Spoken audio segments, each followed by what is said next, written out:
New York, AP. Amanda Gorman, the 22-year-old poet who stirred America at the inauguration of President Joe Biden last month, again commanded the spotlight on one of the country's biggest stages, the Super Bowl. Gorman read an original poem Sunday during the pregame festivities in Tampa, Florida.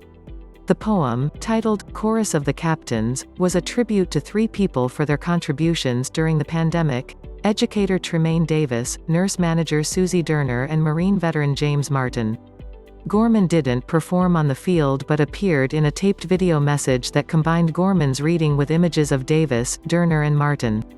Recited Gorman, "Let us walk with these warriors, charge on with these champions, and carry forth the call of our celebrate them by acting, with courage and compassion, by doing what is right, and while we honor them today, it is they who every day honor us."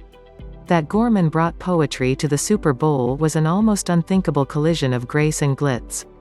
But if the Super Bowl, an annual rite of excess, was an unlikely platform for a poet, it showed just how much Gorman has seized the nation's spotlight since the inauguration. Gorman, previously the country's first National Youth Poet Laureate, was the youngest person to ever recite a poem at the U.S. presidential inauguration. Her reading of "The Hill We Climb" at the Capitol immediately became a sensation.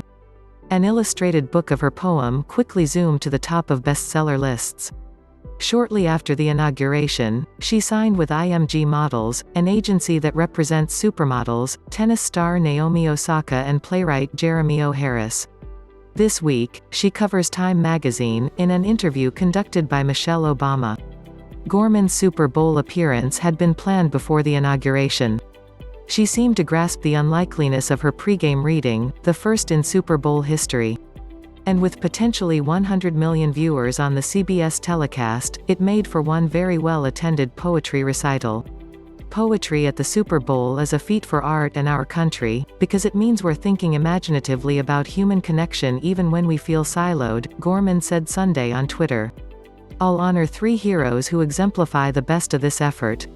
Here's to them, to poetry and to a Super Bowl like no other." Quote.